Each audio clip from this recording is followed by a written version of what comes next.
Breaking news right now this morning, the world could have answers about the disappearance of journalist Jamal Khashoggi as soon as tomorrow. CBS's Laura Podesta reports President Trump is warning of severe consequences for those found responsible for his likely death. President Trump says missing journalist Jamal Khashoggi is likely dead. It certainly looks that way to me. It's very sad.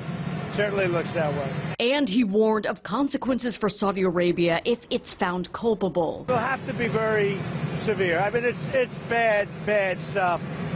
But we'll see what happens. Saudi Arabia and Turkey are both investigating Khashoggi's disappearance. The Washington Post journalist was last seen entering the Saudi consulate in Istanbul on October 2nd.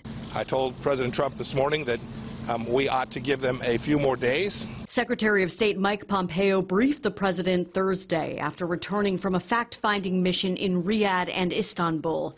Sources tell CBS News nobody in the U.S. government has seen or heard the recordings Turkish officials claim to have proving Khashoggi was murdered. Pompeo urged the president to wait for the results of the investigations. When we see that, we'll get a chance to determine, all of us will get a chance to make a determination with respect to the credibility and the work that went into that. There are now reports Saudi Arabia may ultimately blame a high-level intel official for Khashoggi's death.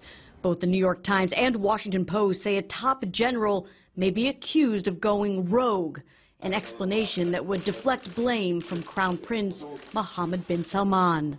Laura Podesta, CBS News. Yesterday, the Committee to Protect Journalists, Amnesty International, Human Rights Watch, and Reporters Without Borders all called on the UN to launch its own investigation. They say UN involvement is the best guarantee for the truth.